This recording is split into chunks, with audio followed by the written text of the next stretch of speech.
Folks, welcome to another episode of the Phloridians podcast on the Smith Sports Network. I'm David Smith. Joining me is my trusty sidekick and co-host, Luke McClatchy. Luke, how you doing, my friend? I'm doing fantastic. Finally got over the hump. Was really busy. I apologize for the lack of content. Sometimes life gets in the way, and Life happens. Life happens, jobs, yeah, school, life, family, relationships, taxes, um, I know it's traffic even oh, can be a big trap. part of what we have going on. So I guess Um, good place to start would be just the Eagles game yeah, tomorrow. 2 Sundays without Eagles football. I am jonesing to watch the Birds get back on the field. Yeah, Um, AJ Brown sat out with the hamstring issue again. Looks like Jair Alexander will not travel with the team as well. that makes sense. Makes sense. Did they say anything about Michael Carter? It's nothing I could. I don't know. We have technology. Let's have a look. Michael Carter Williams. Is that who you're referring to? I can give you a lot about Michael Carter Williams, 2014 Rookie of the Year, former Sixer. But as far as Michael Carter for the Eagles, um, no information yet that I'm seeing. Yeah, so I'm Uh, thinking neither of them are probably going to play tomorrow. yeah, it's just too early, I think, for Especially everybody for to. secondary. That'd be a quick turnaround. Yeah, that would just be a little, dare I say, doing too much, as the Mhm. kids say. But yeah, I mean, I think I'm excited. I'm excited with the Packers. Yeah, I think Looking it's at gonna be Eagles the from toughest just game of the season so far. yeah. Um, you're going Yeah. into this game. I don't like coming off of a bye either. I don't think we're good coming off of buys, except the only exception is last year, really. Yeah, but I do think it's a good thing, like, AJ gets, more recovery on the hamstring. We don't have to go, too long without the new guys we traded for, like, we got them over the bye, so, they'll be able to play, next week. And, Sirianni's always been pretty good off a bye. I don't know his exact record off the top of my head, but, I mean, Eagles always seem to perform off a bye. So, I'm a little worried in that, like, you're just playing a really good, team, but, yeah, I think it's gonna be an exciting game. I think it's gonna be a real test. Being able to come into this game fresh is gonna be an advantage. Eagles all time are 6-2. I'm sorry. I'm sorry. The Eagles have a 6-2 record. The way I read it and the way it was worded was that the Eagles have a 6-2 bye week of all time, which Okay, so just wouldn't Nick make sense. But Sirianni, Nick Sirianni is a 4-0 4-0 record coming off record. of bye. Right, Yeah. and we're looking at the same. We're Mhm. looking at the So, same I mean, article there. that's good, and again, like, I think, honestly, like, mid-season, like, a week 8 through, like, 11 bye is, like, the best case scenario. In the last since November 9th of 2015 and November 9th of 2025, that's when this podcast is being recorded. The Eagles have a record of 99-64-1 in bye weeks. Yeah, that's pretty good. So, but Green Bay, it's gonna be tough. I mean, it always stinks when you get a guy like Micah Parsons outside of the division and you still have to play him that calendar year. Not gonna be excited for that. Especially with Jurgens out. Parsons likes to rotate around the line. Sometimes he's inside, sometimes he's outside. So I am wondering if Green Bay's gonna try and take advantage of Jurgens being out and try to rush Parsons from the inside. But, I don't know. The line can hold its own. Um, I'm not really worried, when he's going up against Lane Johnson, and Mailata can hold his own too, but if the Packers decide to move him inside, I think that could be serious game-wrecking potential, especially with how Absolutely. shoddy our surprisingly, consistent O-line has not looked consistent this year. So it worries me a little bit, but these are the kind of games you well, obviously you want to win every game in the NFL, but it's like these are the games when you're probably going to be playing this team again in January. And these are the ones that really, really matter. You have them circled on your calendar from the preseason. We played them in Brazil last year. We played them in January in the playoffs. I mean, these teams are very well acquainted with each other. The Jordan Love Packers and the Jalen Hurts Eagles have had a lot of chances to play each other. And with the addition of Parsons, I mean, I think it's going to be a good game. You got a score prediction? I'm gonna go 24-17, the Eagles. You think so? Yeah. I think the Packers Thinking, defense is gonna keep it close. yeah. I think AJ Brown is gonna not him not being there is gonna affect us a little bit, especially um on Monday night. Uh, but yeah, what about yourself? I'm thinking 27-21. I think there are going to be a couple times Packers have an explosive defense. They can make explosive plays. I think there are going to be a couple of times where the Eagles just aren't going to be able to close out in the red zone. That's natural. We've got a really good defensive unit like the Packers. I mean, that's why you spend all that money for those stops. So I'm thinking we're going to be counting on Jake Elliott to finish a couple of our drives for us. So I'm thinking 27-21. It seems like how the trend is with the NFL right now is that you're gonna just rely on your kicker to just bail you out and hit a 65-yard field goal. Hey, I mean, if the guys can It's do that, insane. if you could get the ball to the other team's 40 and know you can get 3 points on the board, you can get a lot more aggressive in that side of the field. So it opens up the playbook for a lot more explosive plays because when in doubt, your kicker can haul ass onto the field and hit a 61 yarder. So definitely lets the Eagles open up the playbook a bit. Jake Elliott's longest field goal this season is 58 yards, which actually is kind of low as far for what some of these guys have been Yeah, but the these Eagles guys have also been do doing this year. the brotherly shove a lot. So, where a lot of teams would be kicking a 61 yarder, we're going to push forward Exactly. first. So, Yeah, that's a good problem to have. It's like you look at that stat, and then it's like, well, that's a good thing to have. It's a good problem to have that your kicker isn't attempting 65-yard field it goals. means your offense can move the ball. Exactly. And it's never a question that Sirianni trusts Jake Elliott. I mean, you can see they let him get through his yips last year. He had a great Super Bowl. I think he's been a good kicker this year. He's made almost everything we've needed him to. No kicker's going to be perfect. He's had to kick in some adverse conditions and some of the yips left over from last year. But no, I'm very happy with Jake Elliott. I've always been happy with him as our kicker, and it's very obvious the coaching staff is too. So No question. No question. No question at all. Let us know. Let us know your thoughts. Obviously, mhm. comments, Spotify, YouTube, Yeah, all that good stuff.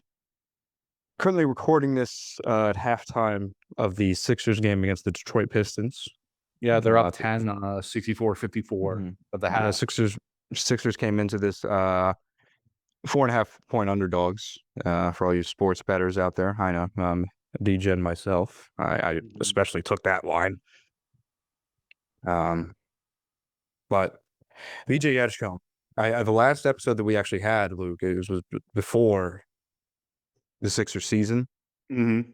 and the Eagles were on top. The Phillies were not disappointing and didn't break our hearts at the time. We thought that they were going to do something, but I I thought digress. things would But be at that different time, this time. the point is, I'm not getting into it because I could. This would be a 3-hour episode if you wanted me Yeah. to talk about my feelings about the Phillies. But regardless, um, the Sixers have been hooping. Yeah, no, I'm I really feel like happy with their I'm really backs happy against with the wall. Edgecombe. They've been killing. I mean, I feel like their backs have been against the wall this entire season. I mean, just coming into this season, a lot of pressure. Joel going to be on restricted minutes. He's kind of hooping. He's still hooping with us. He gave you 20 points in 20 minutes. VG Edgecombe giving you 35 in his debut. Correct me if I'm wrong. 30, Was it 35? I think it was.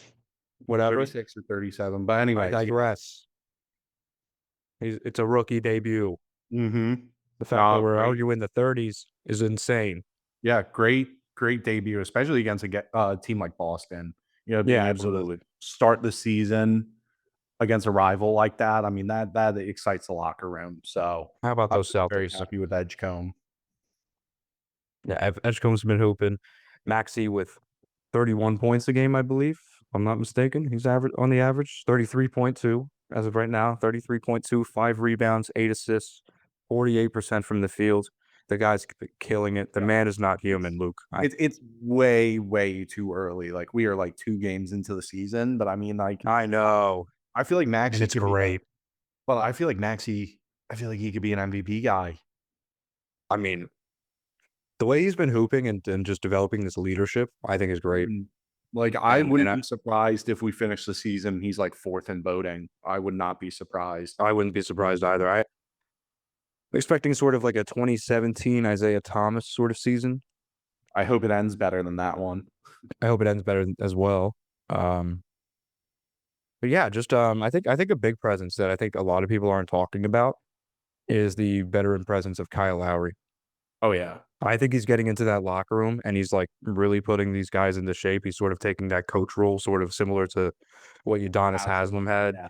Yeah, and with the Heat, sort of that Nick Collison role, I think that that's super beneficial, and I don't think people realize how important and how much of an impact that that's Mm, having on mhm. the Sixers right now. When you have a super young team like the Sixers, you've got McCain, you've got Maxey, you've got Edgecombe, obviously the rookie, you've got Grimes, or a young team. You need someone in there. Like, this isn't 2K Miley. You can't just have a team of 25-year-olds and just sim the season. No, it's like And this just this is a real locker room. You need the guys who've been doing it longer than you can imagine in that locker room, getting people's mindsets right and just making sure they're crossing their T's, dotting their I's. I agree with you. I was actually really excited that we brought Kyle Lowry back.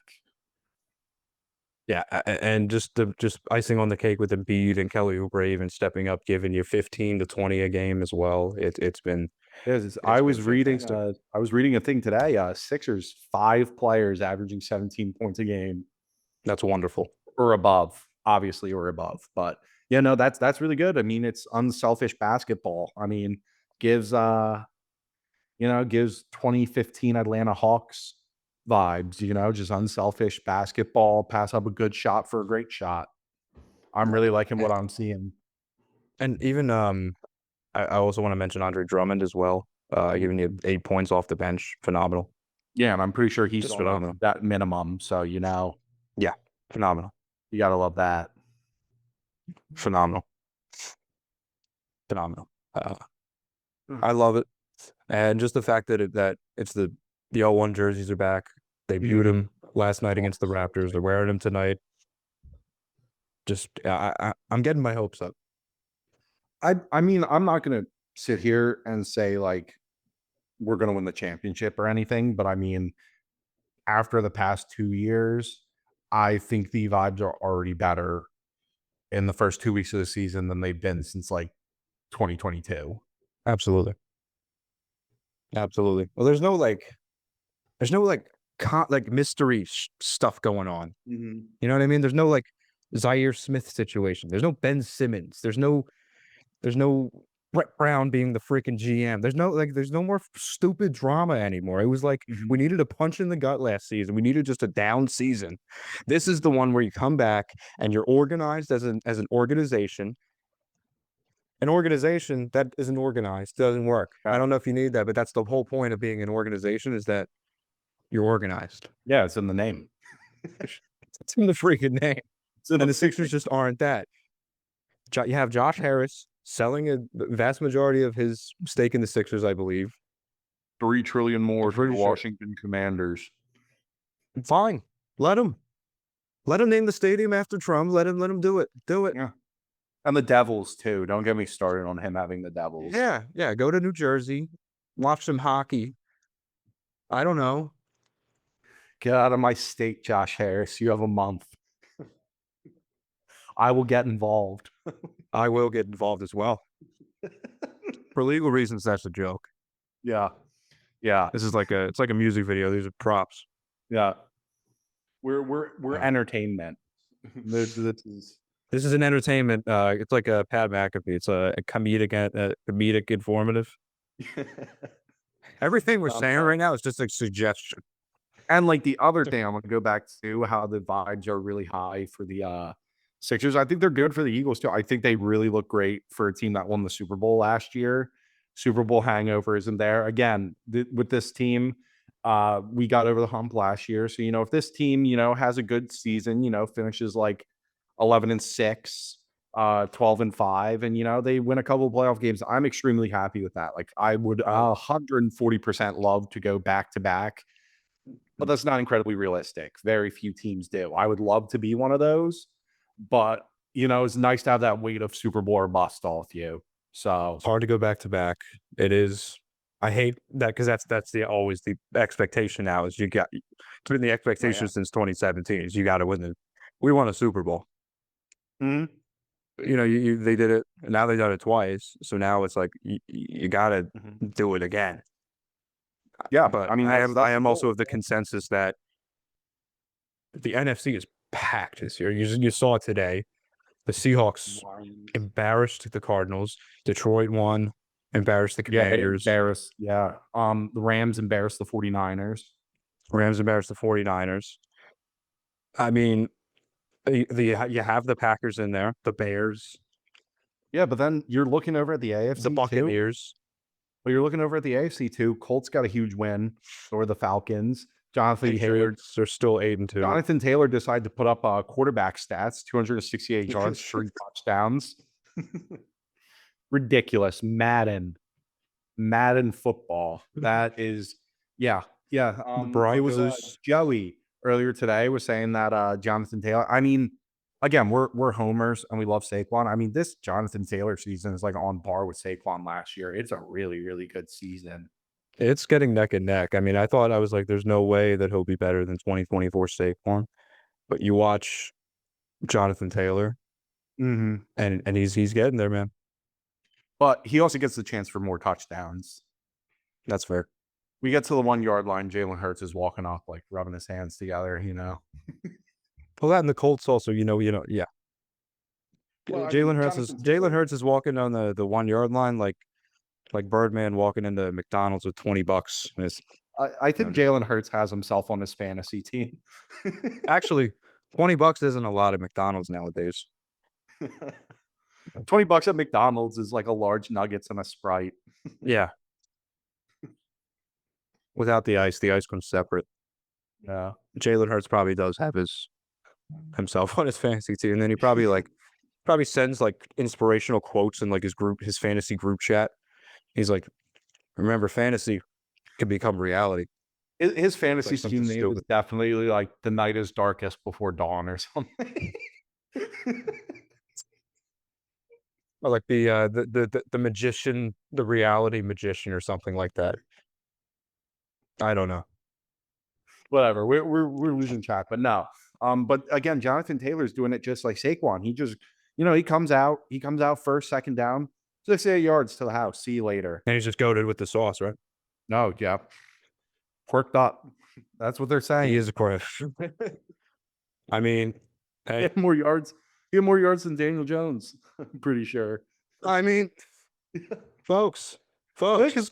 last year Saquon was insane. Saquon only had 900 less yards than our quarterback. Like, It's why throw the ball when you can hand it off to a guy that's just going to get it to the end zone for you? You put the ball in the air. Three things can happen. Two of them are bad. Run the ball.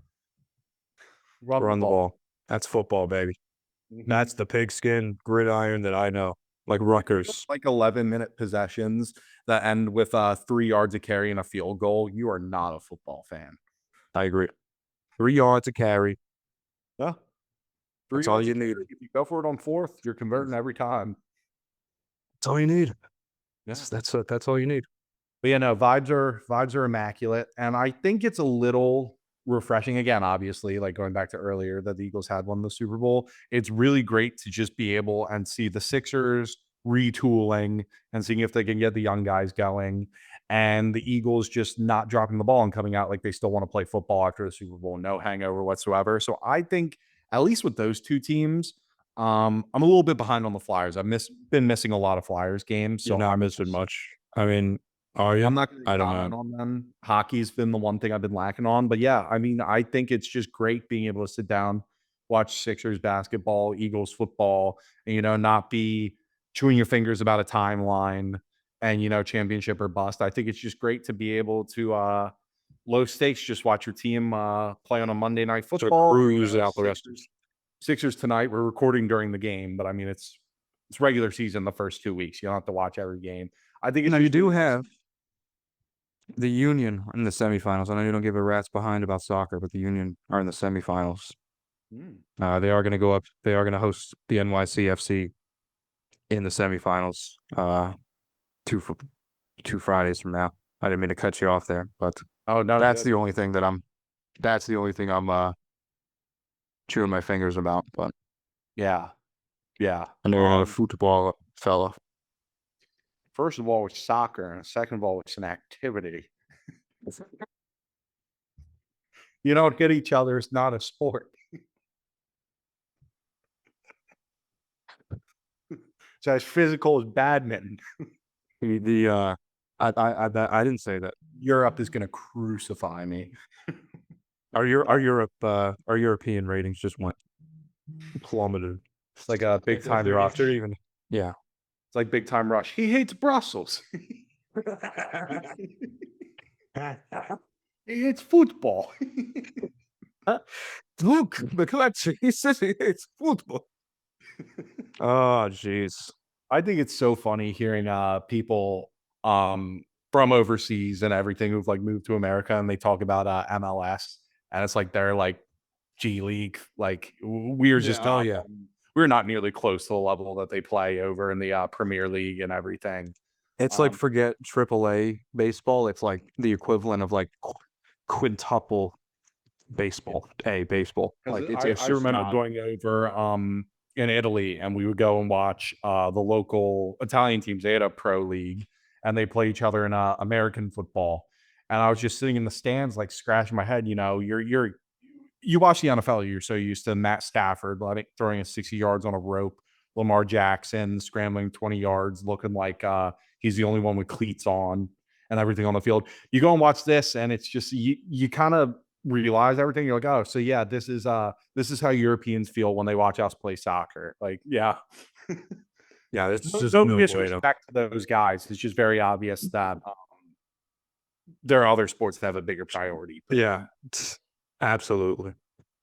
I mean, obviously, I just Jeez. love football, so Yeah, I mean, and especially with the NFL going on, right? I mean, the NFL's been awesome this year. mhm.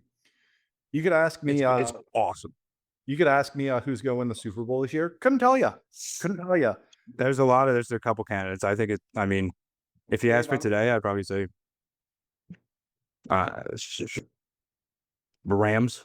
Yeah, Dave. I don't know what you would do if I time traveled back to you before Week 1 of football, and I was like, Colts are #1 in the AFC. Daniel Jones, baby. Jonathan Taylor.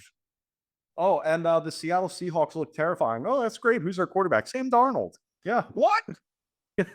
Oh, and the Mac Jets Jones. went to Mac Jones is Mac Jones is back. He has the 49ers playing Yeah. football. Oh, and Tua beats the Bills, by the way. That was a fun. Mike McDaniel like saves his job by the skin. They got rid of the ping pong tables. That brings the team together. Oh, jeez. Credited the Ravens for getting rid of their games in the locker room for their previous win. I think that's the funniest running joke in the NFL. Whenever Where a did you team see does that? really poorly and they're like, "That's it.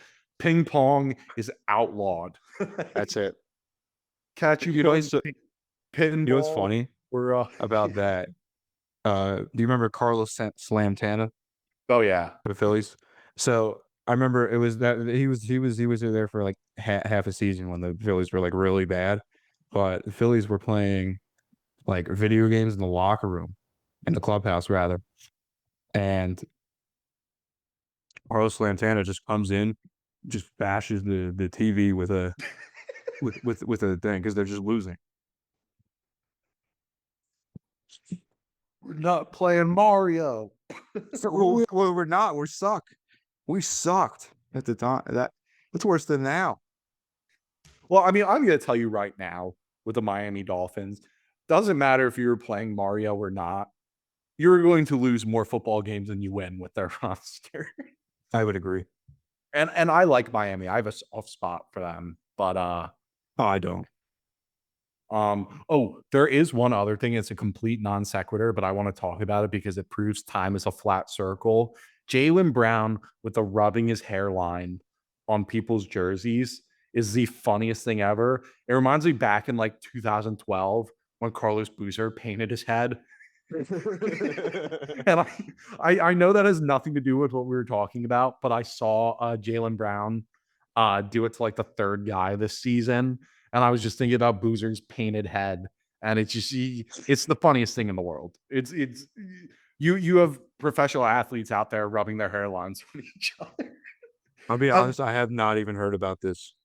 oh, This you is gotta new to look it me. up. Jalen Brown keeps like driving in, and like his forehead and something will swipe someone's jersey. There's a huge like black stain. Like I guess his hairline's painted on or like sprayed on. All right, well, Uh, if I can get my hairline sprayed on, let me know how to do that. I don't know what's funnier, this scandal or this is not the first time that something like this in the NBA has happened. Well, You see. I'm gonna play 48 minutes on an extremely strenuous sport where I'm going to be sweating and having constant contact with people. I'm going to paint my head. Great Yeah, look at idea. that. There's a big old stain on OG Anunoby's jersey. And they're wearing white. Yeah, the Knicks are wearing white jerseys. He drives in and he just rubs his head. Yeah, that's hilarious. That's hilarious. Yeah, Look at Carlos this. Boozer. Yeah, they did. I think it's the Carlos Boozer Dang, comparison. someone already beat me to it. But yeah, That's hilarious. yeah, players painting their hair on, and that this isn't the first time it's happened.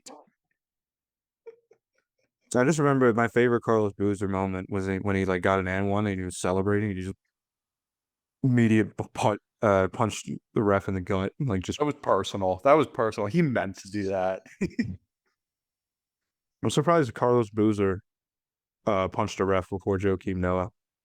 I think my favorite Carlos Boozer moment. Didn't know we were going to get into favorite Carlos Boozer moments on the podcast. Hey, anything did happen on the Floridians My favorite one podcast. was when he was on the 2015 Lakers, like Kobe's second to last year, and Kobe was out, and they showed that video on Jimmy Fallon. The Lakers got like their first win in like Yeah. 17. And it makes sense. Like they were all like younger players, and like Nick Young who were clowns.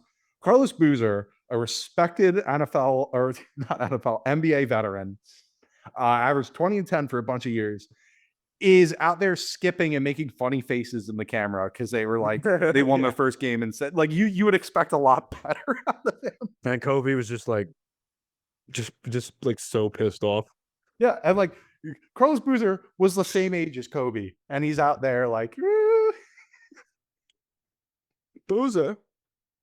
elite ball knowledge. Drop your favorite Carlos Boozer moment. It's out to Carlos Boozer. Remember when we were watching the NBA on Halloween?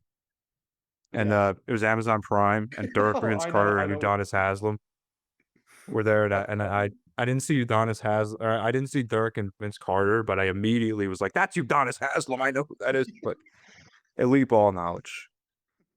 Shout out to Udonis Haslem. Shout out to Carlos Boozer. The equivalent of like you walking into a restaurant and there's like Brad Pitt, Barack Obama, and then like your local like comedian, and he's the first one you recognize. Like your local like dive bartender, like just But now all respect to Udonis Haslam, great vet. Miami might build him a statue. I don't know. They love him. we actually mentioned him twice on this episode, Yeah. which is insane. We're changing the name to the Udonis Haslam and Carlos Boozer Memorial Podcast. If you don't like that, you don't like sports. Every episode is just a different Carlos Boozer moment. I We'll love analyze him. 21st century NBA power forwards. Okay. And I'm not That would be a ashamed good of that. podcast. Like if we just did 2010s role players, that would be a great podcast. I should hit up Amari Stoudemire on Snapchat and see if he'll still answer me back. That's We had a crazy. 3-day streak when I was in high school. That's At this wild, man. point, At this point, it was his last year in Miami. He was coming off and playing like 11 minutes off the bench and getting like 5 points a game. I remember that I'm year. stat chatting him like 2 in the afternoon on a Wednesday. I'm like, drop 100, King. And he's like, "Will this?" So he's closing his Snapchat, not only reading it, replying to some random 15-year-old kid from Pennsylvania who thinks he's just the coolest thing ever, which he is. He is the coolest thing ever. Amari Stoudemire is pretty cool. He used to just dunk on you. Again, he retired from the NBA, bought a team in Israel, was their owner, put himself on the roster, and won 3 MVPs in a row. Yeah. And a championship, I believe. I think they won like 3. Like I think he Yeah, I went on think like they're a like 1990s Bulls tear over there in Tel Aviv. But yeah, no, oh my gosh. vibes are great. The vibes are immaculate. Yeah, no, it's awesome. We're 2010s power forwards on the TV, Sixers winning ball games, Eagles winning ball games. The Flyers are doing things. They're 4th in the Metro, which isn't last. If you're not last, you're first. Yeah. The Flyers have been 5 years away for 30 years. About 50 years, yeah. Yeah. But yeah, anything else you want to touch on, man? Because I mean, No. I'm really, it's as a sports fan, it's cool to see this NFL season. As an Eagles fan, I'm shaking in my boots. But it'll be cool. It'll be interesting to see. I think we have the defense to do it. Like we have like an immaculate defense, which I think is and some good additions. Like if you could get 4 games, because he hasn't played a whole lot of games, but if you can get like 4 good games out of Jair Alexander, that is a massive upgrade over I think. And yeah, Avery Jackson. I think Vic Fangio is going to lead this championship. Elite reference. I think he's the only captain sailing this championship. And he's going to hold down the city. In Fangio, we trust. Shout out to Vic Fangio. He's just your local Delco uncle. He just also happens to be defensive coordinator for the Eagles and a Super Bowl champion. So give him his props. I bet he gets cheesesteaks at Wawa. He's a man of the people. He does not get cheesesteaks at Wawa. Vic Fangio? No. Yeah. Do you think Vic Fangio is going to see a nice little sandwich and be like, nah, don't want that? No, Unc's got to Big eat. Dom. Dude, he's got Big Dom. Big Dom delivered. Big Dom's going to look at that Wawa cheesesteak and he's going to be like, get this out of my face. What is this? I don't want this. Big Dom, I'm convinced, is the Philadelphia Eagles' Tony Soprano. That's literally what he gets paid to do, is just to be like, I wouldn't say Tony Soprano. If you knew The Sopranos, if you actually watched the damn show, like I've been telling you to do for the past decade or so. No. I would say Big Dom is more like Furio. Okay. Yeah, I know who that is. Like he's just quiet. He'll just like, you know what I mean?